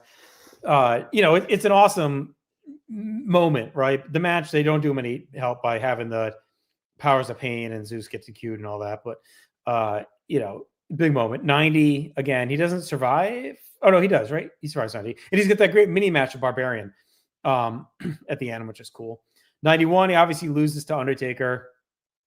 And I think that's it for him. Right? I don't think he's in anymore. Yeah, should we dock him for the backstage politics with the Undertaker breaking his neck? No, fuck it. And then he does nothing when he returns from the Survivor Series. He never makes it to Survivor Series now. He was supposed to maybe fight Brock at 02. And then the Big Show, they put the Big Show in. Who we're talking about next? I think Big Show is an interesting case. He has more volume than Andre. But does Andre have a better performance at 87? No, I think Hogan's right there with him. And I think Hogan is like just as over in 88 and 89. So do you want to put him above Andre? Yeah. And then reassess it. I don't think he has anything as good as the Brock 2 matches. And Brock has sneaky depth too. Yeah. Yeah, okay. We'll swing it later. We're going to go back over it again. I think this is good placement for now. For now. I do think there's a good chance he's over Brock by the end, but we'll see. All right. You mentioned Big Show. Let's get to him. He's got some interesting guys. Well, he's one of those ones where you do the list at first, you're kind of thinking Big Show. And then you look at it, you're like, wow, Big Show, right? So it's pleasantly good too. 99, the match sucks, but it's, you know, he has probably the best night of anyone on that show. Like he destroys the Boss Man's team to pay off a lot of the funeral stuff. And then he wins the world title out of nowhere, right? Leaves that show as champion. It's a big moment for him. So, you know, big spot there. 2000, he's at the Fat Farm. 01, he is in that main event where he takes Vince's place. Kind of forgettable in there, but he's still in it. 02, he wins the world title. He aligns himself with Heyman. So, yep. 03, is he in the Brock match in 03? Yeah, he's on one of them. He's on the Brock team. After that, it gets a little murky, but I know in 05, he's in that big. He's on the Raw or the Raw team. He's in the Raw SmackDown match, which is really, really good. 06, he's gone. Yep. 7, he's gone. Well, in 09, he's in that triple threat, you know, which Chad mentioned earlier was pretty good. I don't remember what he does in 08. I don't think he's. No, he could be back. He might be something. He's back. Yeah, he's back. But then again, he's a sole survivor. Oh, that's when he loses to Taker. That feud is kind of rough. Oh, well, that's the casket on the cage. Oh, that's the casket. Yeah, he's going down a spot now. Wherever we put him, we have to put him. Yeah, that's a rough match. 10, he's in the Raw versus, or he's in the Ray versus Del Rio. I think after 10. Well, he has a championship match versus Sheamus, which ends in a DQ. And the Mark Henry one's good. Isn't that one good in 11? Yeah, they beat the shit out of each other. Yep. But I think it's like a double count or disqualification. Henry retains, whatever it is. No, that's 11 because it's the MSG show. It's the semifinal. Yeah. 13, we got to dock him. He's in the main event with Orton. That sucks, and he's doing the yes shit. So we got to dock him for that. So he's getting docked twice. But he's still got a lot of big moments. He's above Triple H. I'll say it right 14, there. He's in that main event, the Sting appearance main event. Oh, he is. That's his last hurrah, probably, right? Yeah, because doesn't look like he's in 15. Dude, that match, that team had Luke Harper, Kane, Big Show, Rusev, and that match was a quagmire, man. That's crazy. Riddle, called it out, the casket match. Brandon agrees. Shawn Orton sucks at 13. All right, I think he's above Triple H because he's got some bad, but not as much bad as Triple H, and he's got some bigger moments. He's in the same match as Jericho and Angle in 01, but he's a way lesser part of it. Him versus Kurt Angle. Yeah, that's a tough one because he's got bigger moments than Angle for sure, but Angle isn't any of the bad that show has. Those couple bad moments. He's got a lot of depth though. All right, him and Jericho feel very similar to me. They even share a couple of the same matches. I say we put him right under Jericho. Yeah, I think that's good. That's a good spot for him. Like, I mean, he's never that high in any of this shit. So, like, I fucked it. He kicks his coverage for the Survivor Series. It's the show If they he's go ever with. Gonna have a pay-per-view where we rank him high, it's the Survivor Series. Of all the big pay-per-views, it's the one he gets the most, like, of anything out of. Yep. All right, let's roll on. We get another very big heavy hitter here. That is a hot break kid, Shawn Michaels. All right, I'll walk us through this one. So the Rockers are in the 88 match. It's a great match. They don't do a ton. 89, he's kind of forgettable. He's like the second in command to Warrior. He makes it toward later in the end. He kind of looks like a mope when Warrior rolls him back in the ring just to get beat at the end. 90 again. Huh? He's at the end. Yeah, 90 is the same. He's like the next to last guy with Jake. He's kind of the co-mixed into the last spot. 91 is not good. But that's where the Rockers kind of their final. Could be on purpose though. So it's a big moment. Coming up in a month or so. It's a big moment. 92, great match with Brett. You know, his first big moment. He's the IC champ. 93 sucks. I think if we're gonna dock Big Show and Triple H for stuff like that, he's gonna get docked for 93. He's fat. I know it's a last minute thing. He just shows up though. He's a replacement. I know, but you expect something more. Like he sucks in that match. He's set up to fail though. 94, he's super fun in the Teamsters match. He super kicks Diesel. 95, he's what's up, Ish? Always tells us he's gonna watch later, but thanks for popping in. 95, he's in the wild card match. He's the survivor. 96, awesome match with Sid. Then you get Montreal. Then he comes back and heats back up again. He's in the Chamber in 02, wins that, right? First ever Chamber winner, wins his world title. 03 is fucking phenomenal. I don't think he's in 04. I think he's a ref in that Raw match at the end. He's good in 05 for Raw. He's really 05 good. Is really good in that match. 06, you get the DX. He's fun, Mike Knox. 09 is the DX triple threat. I think is he 08, he's not in it. He's in the opener in 08. Yeah, and 07 he fights Orton. That's a fun match too. It ends where he punches him in the nuts on the super kick, which is awesome. I love that finish. I'd say I'll let you pick him and Roman, but I think he's a top 2 right now. Yeah, he's number 1 for now. We'll weigh a bunch of it later. But I mean, Sid, Montreal alone. You skimmed over Montreal was our number 1. You skimmed over it. So I think 03 is like an all-time Survivor Series performance. Yeah. One-man show in that match. That's like him announcing he's back. You know what I mean? Like that one, like that was his like I'm fucking back match. Like that. As an active wrestler, like I'm here to fucking rock and roll. Go. Yeah. Riddle has him number 3. As well. Riddle has him as the top 3 based on what we just talked about. Yeah, and him and Roman probably both in the top 5 when at the end of the day, right? So we'll go over it again. You ran down his resume, even his lower stuff in the late 80s, early 90s. Right. Compare his low stuff to like Triple H and Edge and those. Like it blows it away. You know what I mean? No chance. All right, Seth. Let's go back more modern, and that is Seth freaking Rollins. Someone who thinks he's Shawn Michaels. Why don't you take him? Take us through him. All right. Again, the debut, incredible. He's a part of the Shield and the Real Americans. He's pretty decent, but Roman's the sole survivor. 14. He has like Money in the Bank stuff, right, with Ambrose. I don't really recall. 15, he's hurt. He just gets hurt at 15. 16, he's a part of Raw versus SmackDown. 17, Raw versus SmackDown.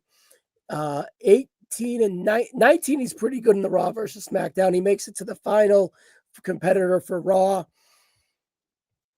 20, probably the Raw versus SmackDown. He's like a Raw SmackDown glue guy, right? 21, he's the sole survivor. That's why we highlight him in the year. 22, no recollection. 23, 22, very good triple threat with Austin Fury and Bobby Lashley. I think I went 4 for it, honestly. It's a very, very, very, very good, almost great triple threat match. And he's like the glue with Theory and Lashley. And then he was in the first Survivor Series War Games in 2003, and he's actually pretty good in it in a solid Survivor Series War Games match. And then last year, he's he's not in it because he refused to be a part of CM Punk's team with the Bloodline. Right. So it's a pretty deep resume. Nothing like singles wise that would stand out. I would say above Savage. I was going to say Flairish. I don't know if he has any. Well, here's the thing: is the debut better than the Andre moment because he has a lot more depth than Andre, obviously. So yeah, I don't think he's more important. Hogan's more important. Yeah, no, he's not going above Hogan. He's not going above probably above. Kills me to fucking put Rollins above Andre, but Andre has only got 2 moments. I mean, so it's. I mean, that's really it. So it's like, and the Shield depth over, and you can match the moment with the debut, and it is what it is. If Rollins didn't have the Shield debut, no, but the Shield debut is on par. Yeah, but and also Rollins has nothing bad. Not that Andre does. So that's what I mean. Like so, but the Shield debut gets him on Andre's level because that's such a big moment. And then he's got more depth than Andre, so he goes above Andre. I think that's where he lands right now. Yeah. I mean, the Shield, like, when you're objectively looking at the history of the company, the Shield debut is, like, so high because it shapes the next 15, for better or worse, the next 15 years of the company. Like you know, it's the company is literally built around those 3 guys for the next 15 years. So, yeah. All right. Up next is an interesting. These next. We're hitting in the meat here, Justin. There's a lot of heavy hitters on this. There's not many like throwaways on this list. This is like banger after banger here, and we only got 1, 2, 3, 4, 5, 7 left. So after this, all right, let's get to Mr. Pipe Bomb himself, CM Punk. So his debut is a strong one out of the gate in 06, right? With and he really cements him as a star in a way. Oh yeah, and it's in Philly, and like Ring of Honor stuff. Like he's super over. Like remember he gets like the crowd chanting his name and everyone kind of looks around. Like it felt like he was almost like the biggest star in that match for a moment there. With the Hardys and DX. Yeah, at that moment right there, you're like, okay, like they got something. Like, this is... It was smart booking to put him in that match. And it really sets him up for success. 07, is he not even on the show? Oh, yeah, he defeats Miz and Morrison for the ECW title. Like, that's okay. 08. He's the world champ, right? Or no? No. I don't think he's there. He's on the show. Was he hurt? He must be part of Survivor Series match. Oh, he is. I'm sorry. He's on Batista's team against Orton's team. They lose. Were you in 08, in 09? Oh God, he gets he loses in about 13 minutes. Cody beats him. Yeah, it's weird. So not much there. But these baseline stuff is just it's appetizing. 09 again, they lose. Team Kingston beats Team Orton. He's on Team Orton. He does make it to the end. Him and Orton are the heels. That's right. I remember that now. He makes it toward the end there. So that's probably a pretty good performance. 10. I keep saying he's on the show and then I find him, but I don't see him on 10. I don't think he's at 10. And then 11 is massive with the Del Rio. He wins the belt back, which sets off 424 days or whatever it is. And you get the Fink announcement. The Fink announcement. And then he feels like that tip-top tier star coming out of the event because MSG accepts him and makes him feel like that big star after going through the summer of Punk. And then, they fuck him a little bit too in September and October with the Triple H bullshit. And then they finally strap the rocket to him and set him up for success. 12, what is he? He beats Cena Ryback. So it's a big moment. He's still the champ in 12, Cena Ryback. And then 13, that Wyatt stuff is he already has 2 feet out the door. He quits the company in 2 months. He's on ice at that point. And then you get his comeback. And the War he's really good in that War Games last year. And I think he was the producer last year in that War Games match. Ibu said or whatever, right? He had a lot to do with it as well. The last 2 years are pretty big. The return we had top 4. All right, where do you have him versus Flair? See, I would put him above Rollins. I get it, but they also debut to help him. I know that doesn't it matters a hit to history. Do you think that return is bigger than the Shield debut? Well, we thought about this last year. No, because the Shield debut was higher. But I think it carries a lot more weight. Like I think he's better in So the what's War Games. Rollins' second moment? Is it bigger than MSG title win? Probably not. Rollins doesn't have a singles titles win, and then I think Punk is better in the War Games in 25, or excuse me, in 24 versus Rollins, who's very good in 23. I'd put him above Rollins. They both have depth, and they Yeah. both Rollins' middle depth is a little higher. I will give him that.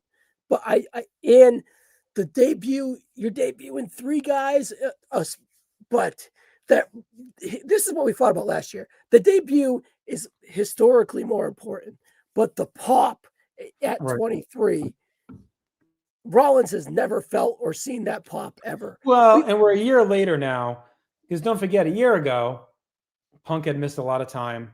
Yes. It was kind of like, what's going to happen with this guy? We got another year in the books. I think his return has been more successful now based on this last year, right? Like he's had some big moments. He had the awesome SummerSlam match. Like, so I think he's built up his return resume more than he had a year ago. Like a year ago, he hadn't done a lot, right? Like, so he was still missing, he had the Drew stuff, but like he had missed a big chunk of time. And it was kind of like, okay, I think that's what we talked about was like, is this return like a cool moment and nothing else? Or is he going to do something? And I felt like he's now done justified something. his return. Yeah, the great I Mayday think match. he's I think he's above Andre just because. Yeah, I think above Rollins makes sense. I think that's something you can read. Maybe even Hogan, but we'll see down the line. All right, leave it for now. Brandon says the Punk storyline last year is better than Seth in 23. That's probably right. If you guys want to weigh in the comments on Punk versus Hogan, and even Brock, I think if you're going to go at Hogan, you got to at least talk about Brock. I think because Punk's got matches and moments, so yeah, you at least got to talk about it. It's that clump right there. There you go, Chad. Yep, Ryan's always supercharging Punk right up the list. The voice of the voiceless tonight. I'm the voice of no doubt. I'm like Paul Heyman pushing CM Punk in 2005 and 6, and everyone's just sick of hearing about it. Yeah, he's fucking good. We get it. Shut up.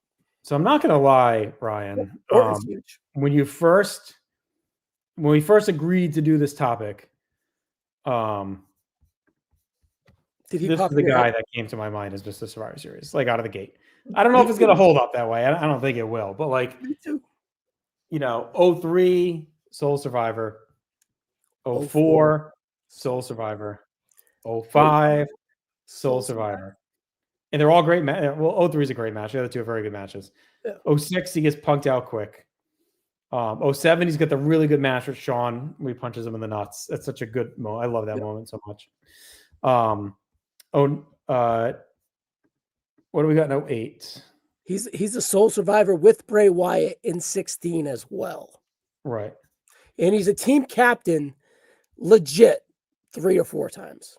Yeah. 08, he's the team captain. They beat Team Batista when he's doing the legacy 11, style. he's a team captain. He has the main event. He's Kofi, but that's a fun feud. Yeah. 10, he's got the shitty match with Barrett. And then 10, him and Barrett are the main event, even though it's kind of wonky, but it's just more booking. 11, they're fighting Team Barrett. Yeah, he's the captain a lot. 12, he is 13. Is he a part of the Ziggler stuff too? He fights Big Show in 13. That's that terrible match we talked about. That's 14, he is I don't think he's on the show. Wait, the Undertaker stuff in 05 is also a cool moment. Yeah, 14 is not on. The Authority kick him out. Oh, that's right. Because you get the Undertaker's return.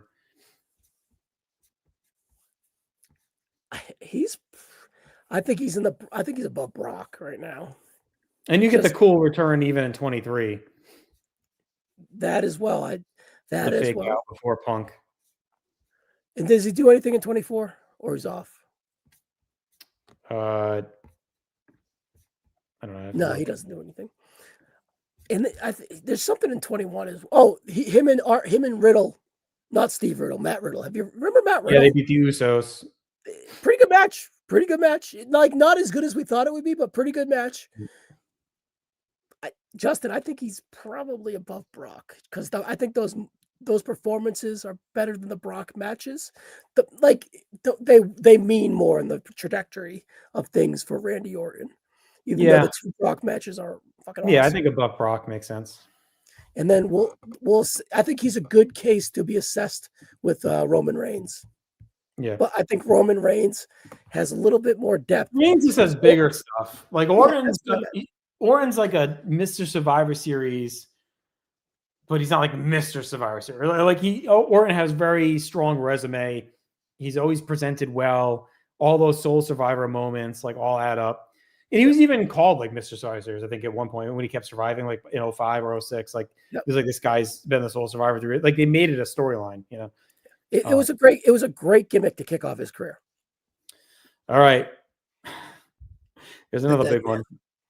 Obviously, the debut in 90 is amazing. Wins the belt in 91. Goes in a little funk. You got Kamala. You got the Yoko thing in 93 and 94. 95, he's pretty awesome. He just destroys the entire Royals team. Like, that looks really cool. Kicks shit out of all of them. 6 is Mankind? Yep, Mankind. He's not at 97. 98, he's in Deadly Games. He's a big part of the tournament, even though the match just kind of sucked that he's in. 99, he's hurt. 2000, I gave credit to Angle. I'm not giving credit for Taker because he sucks in that match and that run. Yeah. It's only all on Angle's like games that make that good. He's in the big match in 01, but I don't think he's a big part of it. Yeah, he's really right. Dragged it down. He gives a good speech though. Yeah. 02, I don't think he's at the show in 02. No, he had Brock in the Hell in the Cell before. Right, he's out for a bit. 03, he's got the match with Vince, which is great. It's memorable. Yeah, with the blood and all, like, he just destroys Vince. It's more Vince than him, but Vince bleeds instantly, by the way. 04 is Heidenreich. 05, you get the return. 6, he's not at. 7, he's got Batista.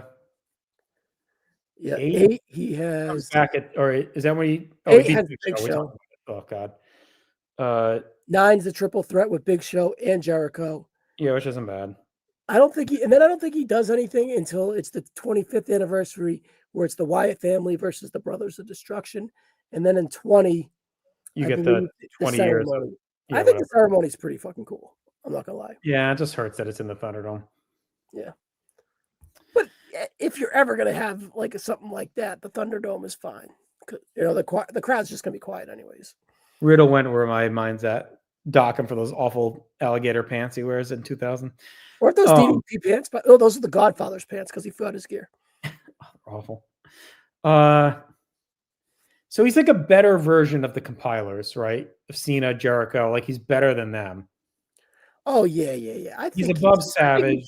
I think he's in the Brock. I think he's Hogan, Punk tier. Says he's got more bad than them. Maybe above Rollins. Well, Rollins has no bad though. That's the hard part. But then the debut is awesome, and the title, like he has 3. He's got multiple moments, whereas Rollins only has the one. Yeah, he had 3. I looked this up. Taker had 325 moments from last year. But he had number 25, and then he had number like 4 and number like 14. Yeah, I'd put him below Punk right now. I'm good with that because I think that seemed crazy. Coming in, you'd probably think he's top 2 or 3, but like he just compiles the bad stuff. He's just a better version of the Cena, Jericho, Triple H group that had in Big Show. That had like he might be lower than Seth, but I don't really want to give it to him yet. Yeah. All right, there's Taker. Let's get to Drew McIntyre. This is sneaky deep, Justin. Yeah, this is an interesting one. You want to run through his? Well, in his early career, he has a bunch. He's a team captain and he's a survivor, and he has good performances in like 2 or maybe even 3 Survivor Series matches. He's in a lot of them early, and then when he comes back, he's a survivor I think he's a survivor in 18 for Team Raw. He's in 19, 20. He has the great match with Roman Reigns that we talked about. 21. He might be in 20, the match for Team SmackDown in 21. 22, I'm not sure, but he becomes a War Games. 21 is in the SmackDown team. 22 and 23, he's like War Game Merchants. 22, he wants to go against the Bloodline, so he teams up with his buddy Sheamus and KO. Yep. The Brawling And then Brutes. the year after, he's a healer now, so he's a merchant, and Rhea Ripley pretty much buys his services, and he teams up with the Judgment Day to go against Cody and Seth and all those, compiled baby faces, Jey Uso and whatnot. And then this year, again, he's in War Games, even though we can't, give him his performance yet. But his performances are deep. I think he's a rich man's version of Chris Jericho, where he kind of has all the depth that Jericho has, but he outkicks his coverage. And if you kind of want to, you could make a case for being above Cena, but I think Cena's stuff's a little bit more important. So my gut tells me he's above Jericho. He's got better matches than Cena. What's that? He's got better matches than Cena. He does. It's just. But he doesn't have the moment of The Rock in MSG. Yeah. Does anything 11 happen? He never wins a title like he did in 08 at his home country or his home state, right? So I think he's above Jericho. That's just what my gut tells me right now. Yeah, I think that's fair. Yeah, actually, someone in the comments, Riddle, Canoe, chat, anyone has any strong feelings on Drew, throw him in. All right, here's another one that we kind of had on the cutting board for honorable mention, and that's only because he's going to be a compiler as well, and that's Kane. Like, he's going to fall right into this Big Show, Triple H bucket. There's a lot of good, a lot of bad. 97, you get like his big debut against Mankind. They get the red lights. It kind of feels like a good spectacle. 98, he's part of Deadly Games. Again, he's a key part of the tournament, but his match kind of sucks. 2000, he's got the coffee match with Jericho. 01, he's in the Alliance, which is a big deal, but kind of toward the back end of importance of that match. That is like one of his best in-ring years. 02, he's in the Chamber, and he's red hot in 02. Like he's a big deal going into that match. Probably one of the most over he's been. 03, he helps Vince beat Taker, right? Yeah. 04, Snitsky. But I don't know if he fights. I know he fights him at Taboo Tuesday. 05, I think he's in the Raw SmackDown match. He is. He's him and Big Show are the mercenaries. And then he's kind of just in a bunch of Survivor matches other than the Edge debacle in 10, right? Yeah. What's his best moment? He's probably his first match of Foley. He's very similar to Edge in RVD. Like, I think it just depends on which moment or match you like the best. Like, Edge's return, you like that better than anything Kane's got going on? Kane's last. Yeah, that's fine. He's probably throw up the picture though, Justin. When we add number 26 in, there's a good chance he gets bumped off, but we'll see. Him or we got one other guy that's maybe in that conversation. But like this is like, hold on real quick, just give us dude. This picture is incredible of Kane. Oh yeah, the 97 thing is really cool. Like the red lights, and he beat Mankind during that's Mankind's just fresh in the company like, as Kane. It's a vibe. It's just dissipates, and his resume is boring. Let's just be frank. Chad said Drew somebody didn't consider to be high, but once the case was presented, he thinks he's proper where he is. Doesn't have that super huge moment. So yeah, I mean he's gonna finish right around like 15. You reminded me of Jericho after talking it out. Yeah. All right, let's get to Bret the Hitman Hart. Do you like the picture that I picked, Justin? It's a great picture. That's what I think of when I think of that show. All right, let's get through his case. 87, 88, he's in the giant tag matches. Key part, does a great job. Solid. 89, he's got the mini match with Savage. Cool moment there. He kind of mirrors that in 90, but this time he's the last guy. He loses to DiBiase, but it feels like, okay, like we're getting there, right? And he does. He breaks out over the next year as a singles guy, right? And that felt like the coming out party for him against DiBiase. His brother had just passed away, and like they kind of called that out. 91, he's in the Awesome Flair match. He's good. I don't remember a specific thing about him in that match, so I feel like he didn't stand out. But he's obviously like one of the top guys in the match. 92, we got the great match with Shawn. We talked about 93. He's very tied to Shawn in Survivor Series. 93, again, I do lay a lot of that at his feet. Like, is it his fault? No, but he could have done more. It's his brothers in a bunch of nights. It's stupid. I know. 94, I love that match with Backlund. I think his performance is fantastic in that match. And this is where we hit the stretch of incredible high-level stuff. Right? For the audio listeners, let me just We haven't hit his highlighted years yet. You are just hitting them now. That's just his backlog. All right. So now we get 94. Incredible match with Backlund. 95. I have it a 5-star match with Diesel. Wins a world title. Diesel's best match. 96. 5-star match with Steve Austin.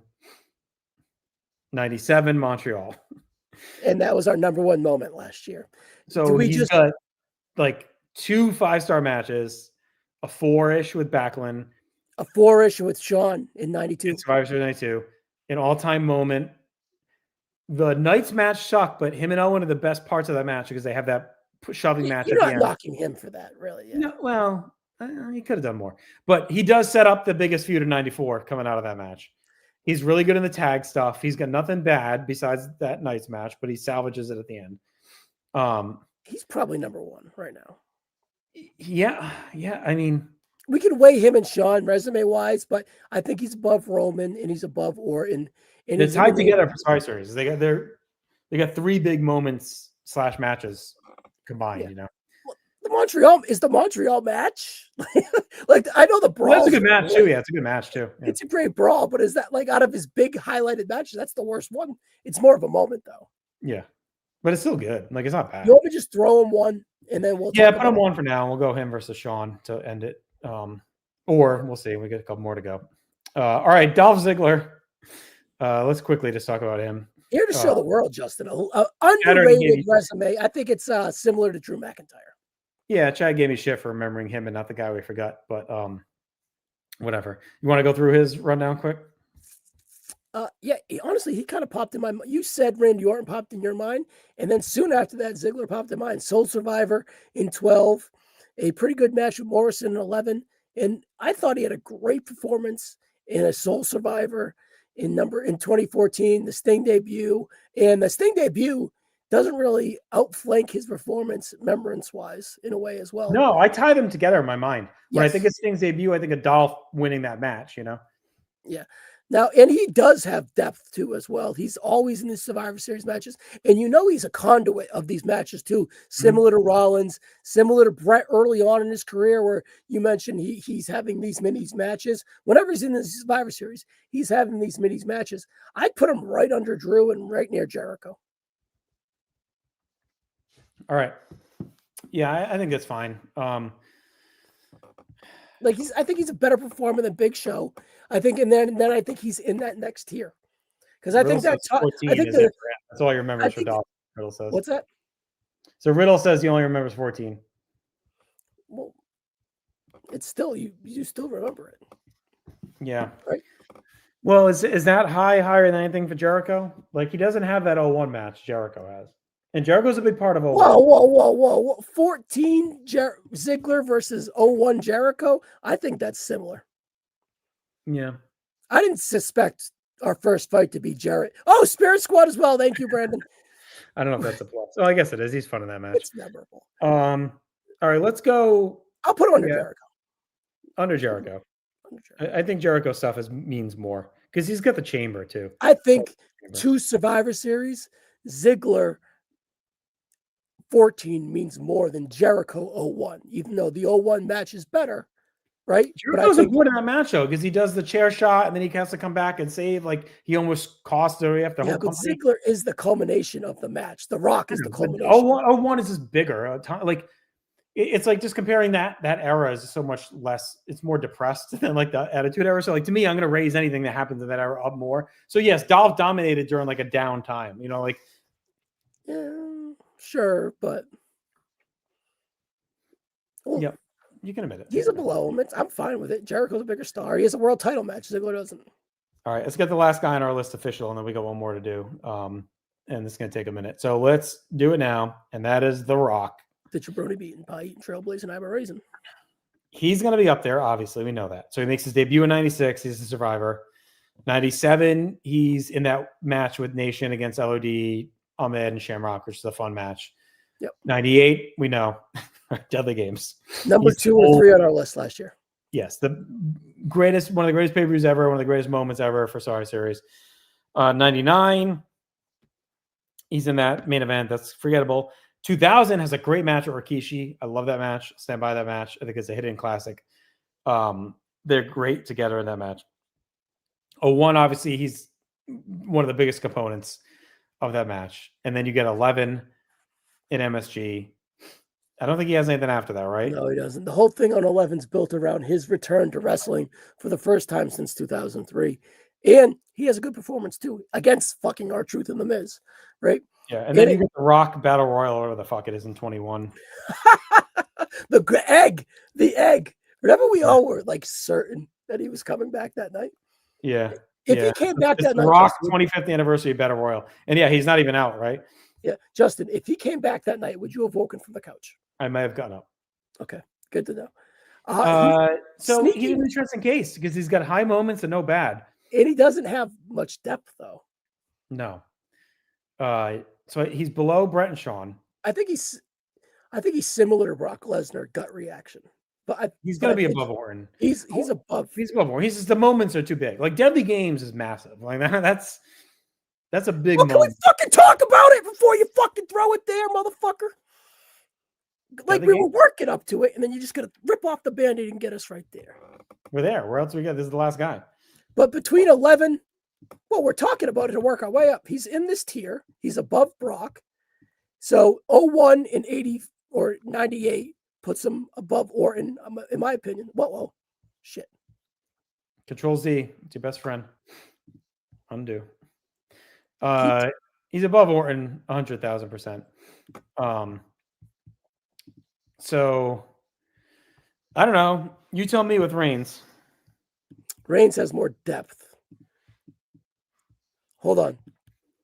Talk about it. And then the problem with The Rock is he doesn't really have the matches, right? So like he's got no matches that are great. Like, he's got 01. He's a big part of 01. So I guess whatever Reigns' best match is, one of the War Games, I guess, like that's cancels that out.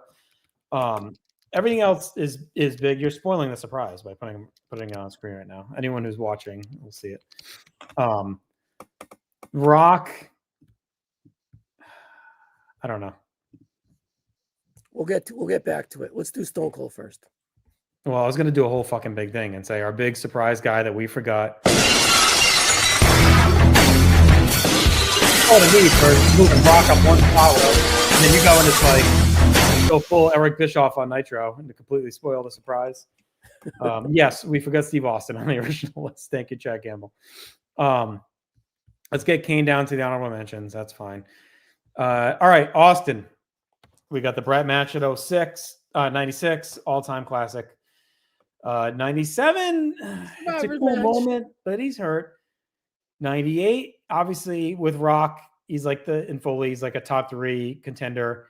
By the way, he didn't put Foley on here either. But I don't think he's got a lot of Survivor Series. Justin, I said you need to give me a list, and you gave me a list. So. I know. I'm just saying. All right, whatever. Foley, I don't know. Maybe I would have had him above Edge. Maybe I don't know.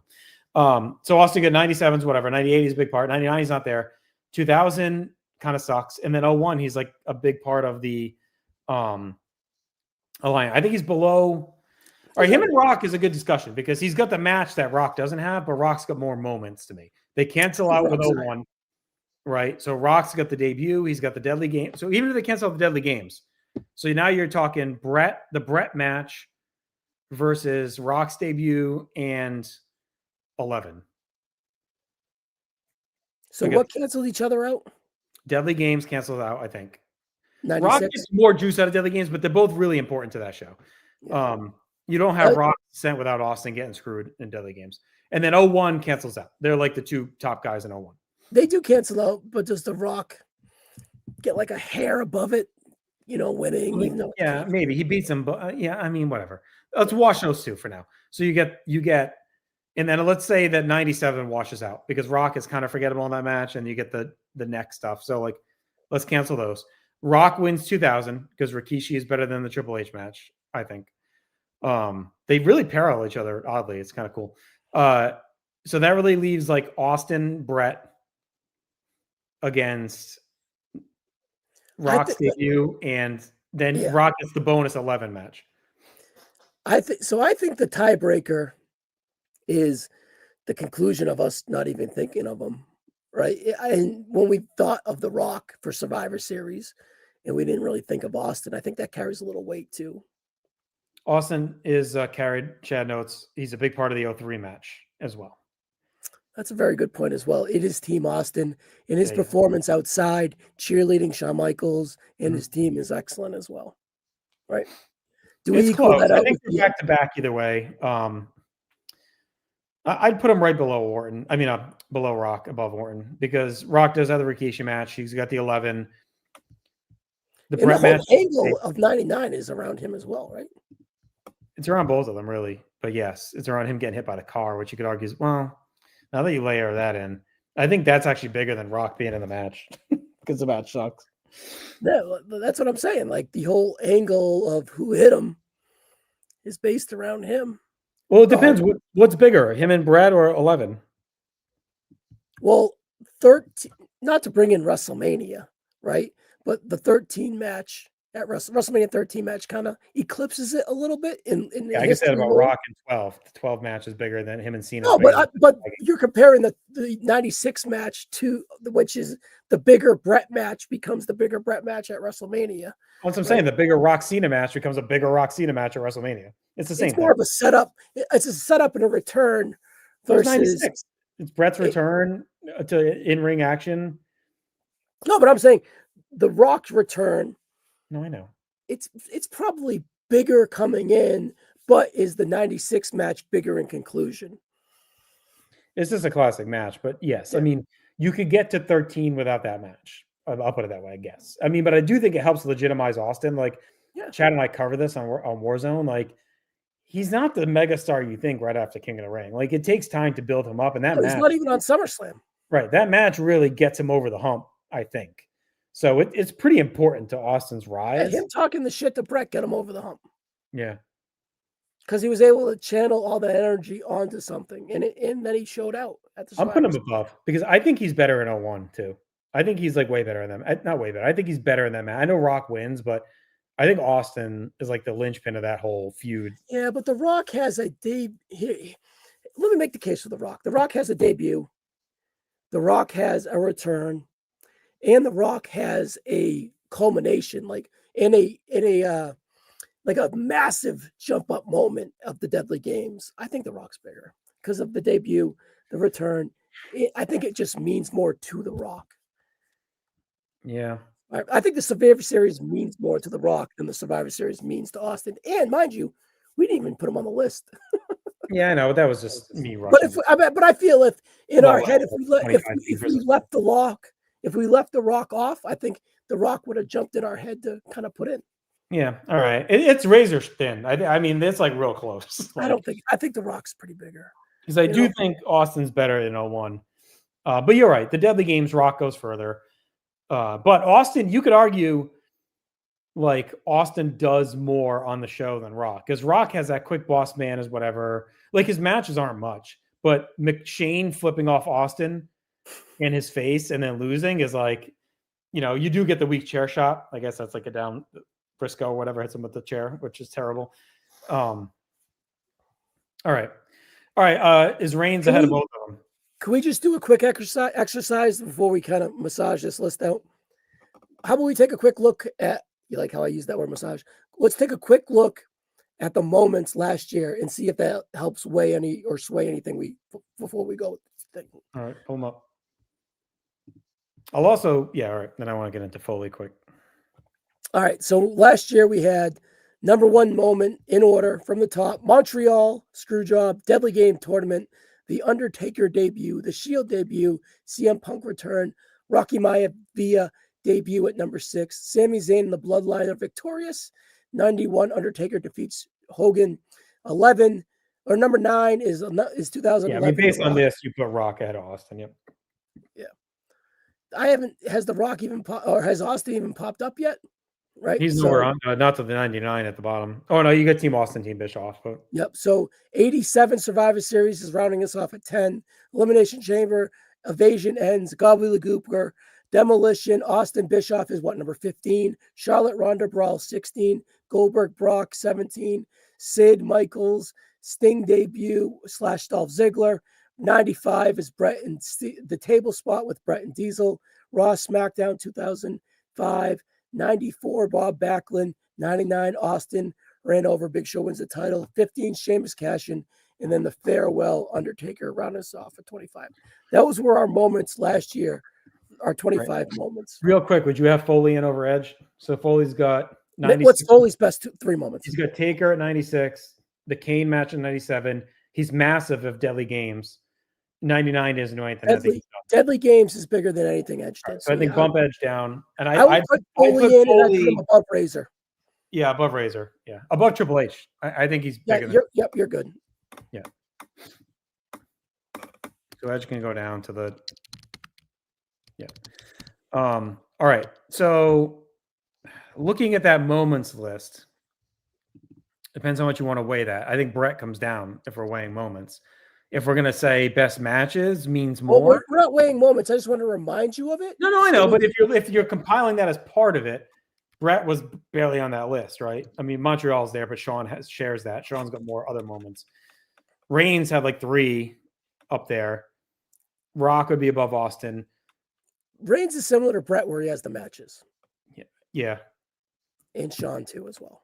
Right. So this is where it's just like, all right, moments or matches, right? So let's start at the bottom and then let's see where we get caught, right? RVD or Jeff Hardy. RVD's last. I'm fine with that. Yep. Jeff Hardy, Razor, I'm fine with that. Foley, Triple H, fine with that. Foley, I'm fine. Kurt, and I'm fine with that's a whole tier up to the Big Show. I'm good with all that. Is there anything up to the Big Show that you'd like to flip? No, I mean, you could talk Foley angle, but it's not important right now. Yeah.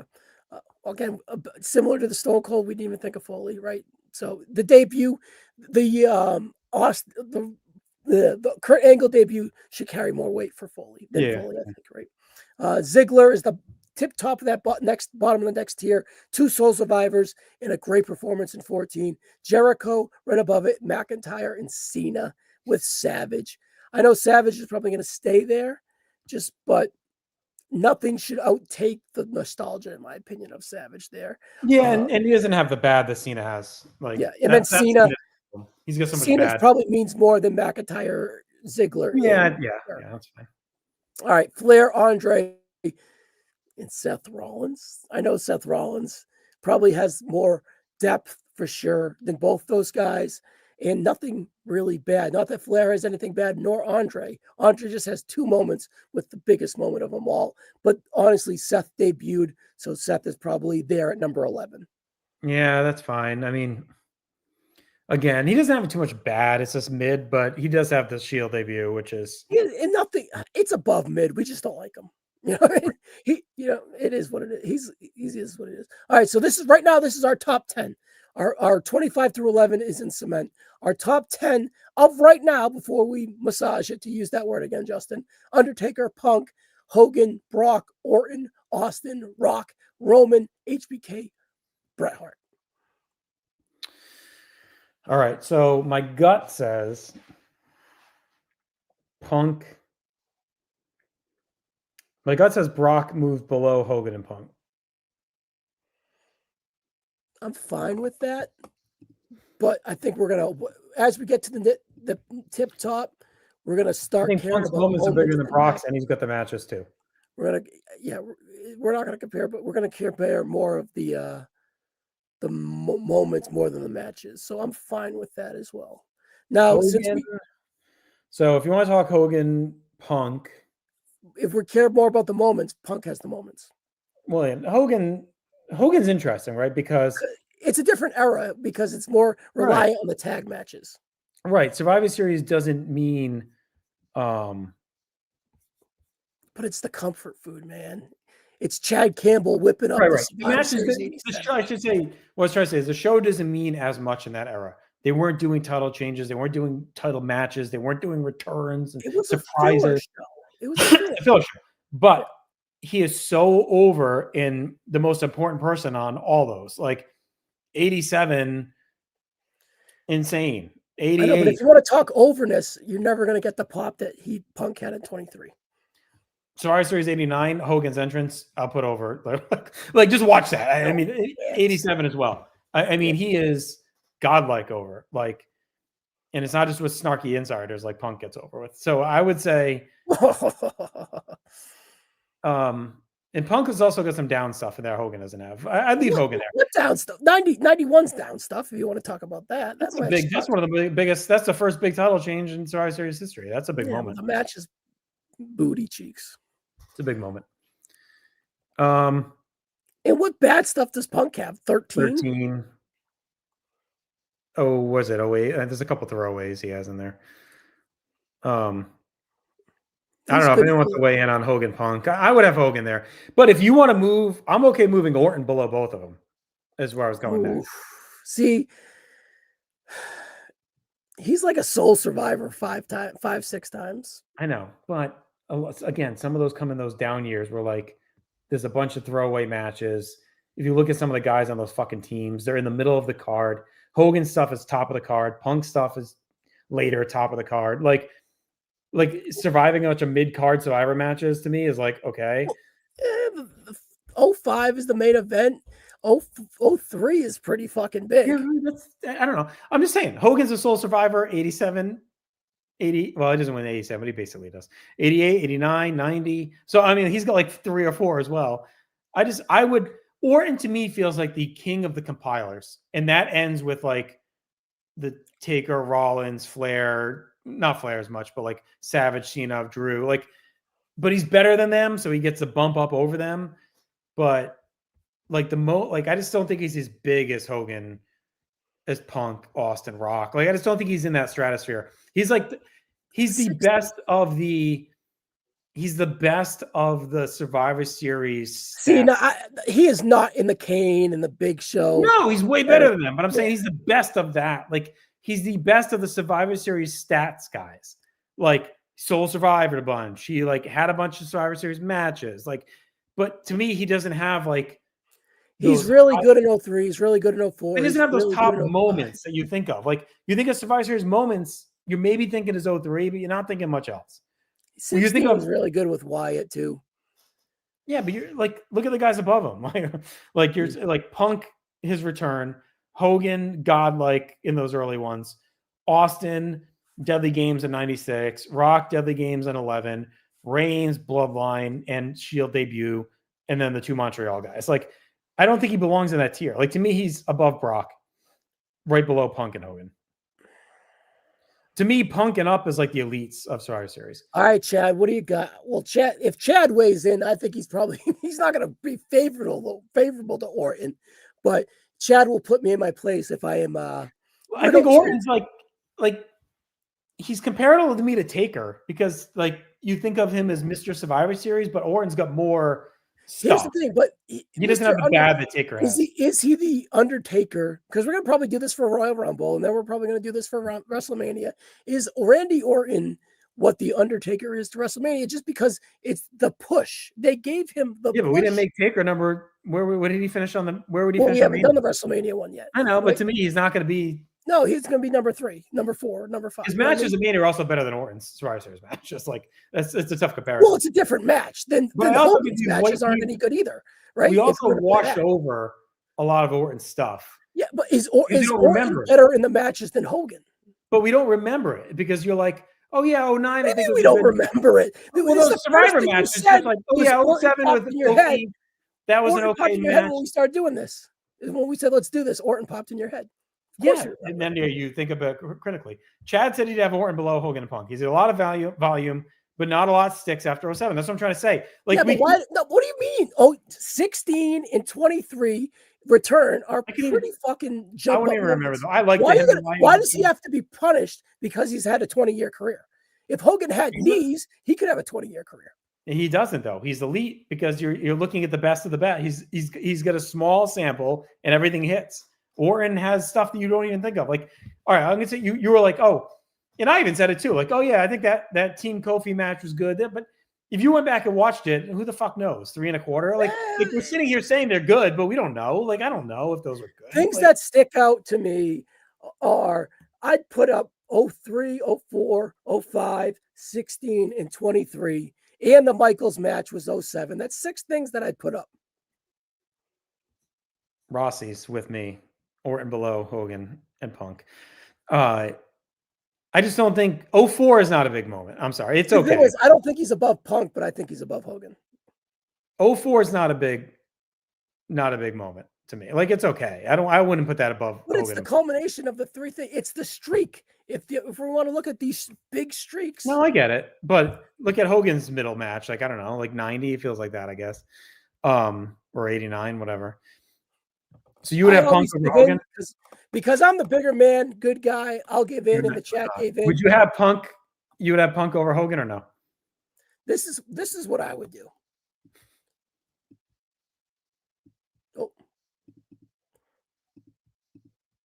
So you would have Punk, then Hogan, then Orton. Okay, I'll compromise there. I think that's okay. Now, Stone Cold. 5? Yeah. No. Yeah. Austin above Punk, and then below Rock. I'm fine with it. Austin. Yeah, but the moments. You're saying Austin above Punk or Punk above Austin? I think there's a case. Austin's got a 5-star match, which Punk does not have. Austin's got Deadly Games, which Punk, I don't think any of his stuff. Well, what does he do in Deadly Games? When I think Deadly Games, I think the whole key to the fucking show. What do you mean? I do, but I think it's more of a Rock moment. No, it's both. They screwed him at Breakdown. The whole story. You talk about some of these other guys. The whole story walks to this. Mr. Survivor Series, not Mr. The whole story sets up Austin is going to be the guy to win the tournament, and then they fuck him when Shane flips him off. That's the whole thing. That's the whole story. Sure, but it's all about the corporation. You even have fucking Austin in it. It's about screwing Austin. That's the whole point of the tournament. They're trying to fuck Austin. I know, and they made The Rock. But when I think of Deadly Games, I think of The Rock more. Oh my God. I think the loss. You want to talk Roman? You think he's over Shawn or below Rock? Rock versus Roman. Because I think Austin is clearly 5th. I think it's a top 4. Yeah. I think the bigger conversation is Shawn versus Brett. But I think Brett and Shawn are 1 or 2. So we can get there. Is Roman Reigns above The Rock? The Roman Reigns. How much you value those War Games matches, because that's the differentiator. Because the Shield debut is bigger than Rock's debut, for sure. Yes. Well, I get it's more impactful. Yeah. Rock could have had that same debut at its time, and it wouldn't have fucking mattered. You know what I mean? Like, it does make a big deal that it's an MSG, and I guess whatever. Yeah, but he's also rejected as Rocky Maivia, right? Yeah. So, Roman. Rock doesn't have the matches Reigns has. Like, Reigns has the matches. That's the thing. Roman has the depth for sure. And you could argue he's got the storylines. Like, a lot of Rock's moments aren't like the Bloodline storyline is, I guess if you want to compare that to Deadly Games. We had it at like 8. The culminate that night we had at 8 for moments, right? Yeah. I think there's a case, and I think it's fine. I guess, right? I think Rock needed a couple more to pass Reigns at this point. Is the list fine, or do you want to make a case for Shawn? Well, when we flashed the moments list, I kind of thought about it because I was kind of like, well, I'm a Shawn mark over Brett anyways. I know, but yeah. Brett has pretty elite hit rate. Like the underbelly of the tag stuff is Brett. Brett wins that. Yeah, he does. Yes, 80. Sean's on an 87, but the Hearts are bigger in 87 and 88 and 89. Like Rockers versus the Hart Foundation. Sean Bret Hart wins that. Brett's bigger in 89. Yeah. Brett's bigger in 90. As a volume, as a thing. Yeah. Yeah. From 88 through 90, Brett takes it. 91, Brett takes it. I think. Like we start the Rockers break up. Sean's down because of the story, right? Yeah. 92, it's a wash. 93 is a wash. 94, I'd put Brett over Sean. 95, I'd put Brett over Sean. 96, I'd put Brett over Sean. 97, wash. Okay. So now you got Brett has a 4-0 lead because you got the tag. Can you give me a percentage? Are we like 65% in the 90s? I'm going to give you the will. Let me finish. Hang on. Right. So let's give Brett a 4-0 lead into 97 because he wins the tag war. He wins 94, 95, 96. The rest is a wash, right? Sean wins nothing. Everything else is a wash. So 70% Brett, 30% head to head. It's 4-0, and the rest is a wash. Okay. So Now we go to what Brett does not have, right? Sean's got 03. Sean's got 05. Sean's got 06. Sean's got 07. Sean's got 09. And I think he's okay in 08. He doesn't really have anything bad during that run. 02 as well. You forgot 02. And 02. I think it's Sean. I just like if they end in 97, it's Brett. But Sean's second act is really fucking elite Survivor Series stuff. Like, I think it's just. So the 3 pinpoints are 02, 03, and 05 for Sean, right? Those are his 3 best performances. So if you want us to say Brett wins 4-3, I guess we can do that. Like, I don't know. If you wash out their stuff and say 2 Brett 5-star matches, though. Yeah. Yeah. I mean, I think it's 03 is not 5, but I think Sean's performance is a 5 in 03. No, I know. I'll say that. Listen, I love Shawn Michaels more than Bret Hart. I think Bret is what he is, but I think Sean also wins Survivor Series. Here's a question for you. I was just gonna say, who's more important in Montreal? It's Brett, because I can't make the argument that Austin is the story of Deadly Games, because Brett's the story of 97. Like, without Brett, you don't get the screw job. You know, it could have been anyone screwing him in theory, right?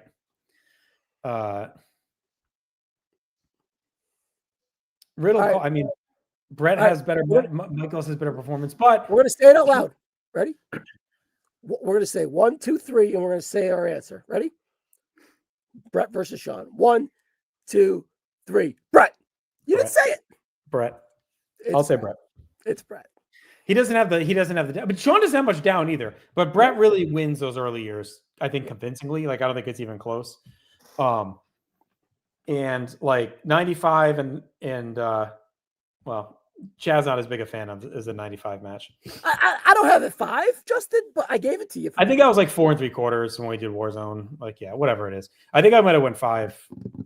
Well, we got War coming up. We'll see if I go 5 on that. It's just the 96 match is incredible. It's like forgotten about because of this. And you don't get Montreal without him. That's what you think of when you think of Survivor Series. Brett getting screwed, spitting on Vince. And then is Brett carrying them in 92? Not Sean's. It's good. Yeah. Brett's carrying 92, and you get him and Owen is bigger than anything Sean does in 93. Does Diesel kind of taking his vibe in 96 hurt him too a little bit? Oh, Chad's saying 95. It's a positive for Brett. I think it's equal to 03 Sean. All right. Let's leave our list. 25 on. No, we already did it. Rob Van Dam. Jeff Hardy. Razor Ramon. Triple H. Mick Foley with the run-in late. Kurt Angle. Big Show. Ziggler at 18. Chris Jericho. Drew McIntyre. All right. 15 at our cut point is John Cena. Macho Man. Then Ric Flair. 13 for Flair is kind of like I wouldn't have thought that coming in. It's strong though. 12 for Andre the Giant. 11 is Seth Rollins. And this is where we get into the heavy hitters, in my opinion. And this was high for Andre. Like, he's got really 2 appearances. It's nostalgia. Yeah. And he's elite. Number 10, Undertaker. Number 9, Brock Lesnar. I think you could have a Brock versus Taker conversation, but we're maxed out here tonight. Yeah, but the matches. Number 8 is Randy Orton. Number 7, Hulk Hogan. 6, CM Punk. Number 5, Stone Cold Steve Austin. See, I think Punk's above Austin. Anyways, 4, The Rock. Number 3, Roman Reigns. Number 2 is the Heartbreak Kid, Shawn Michaels. And Marcus Fuller smiling somewhere as Bret the Hitman Hart is number 1. 2 of his 3 guys are on the top 3 here with Reigns and Bret. So it's a lot of fun. Chad, this is a good show. Thank you for contributing. And thanks to everyone who watched live. Brandon, Rossi, Riddle. Thank you. Yeah, we had a lot of people in and out. Ish was here for a bit. So thank you for all the comments, and you guys, Everett. Yep. You guys really helped us kind of work through this. I think Pratt popped in, Farrell popped in early. So we'll be back for Rumble time with another live countdown special. Be sure to subscribe here at North South Connection, share the word. We have a lot of other Survivor Series content still to come. We had all the match previews. The audio is on Podbean right now, and then individual match previews are on the YouTube. Ryan, I'm sure you'll be doing post-show Saturday. We will be doing a post-show Saturday for Survivor Series, and then a little bit after that, we're gonna have like a John Cena weekend for when Cena retires on the 13th, 14th, whatever that is. Yeah, we'll be doing some previews of that Saturday's main event. I'm sure we got some Cena content. So stay with us. We're your local home for coverage here on the John Cena retirement tour. Have a great holiday week. Thanksgiving, again, one of the best weeks of the year. So get into that. Enjoy. And be sure to enjoy Survivor Series as well. And until then, we'll talk to you later. I was going to throw up, we got the Brett picture there. There we go. Mr. Survivor Series himself. Let's hit the music and we're out.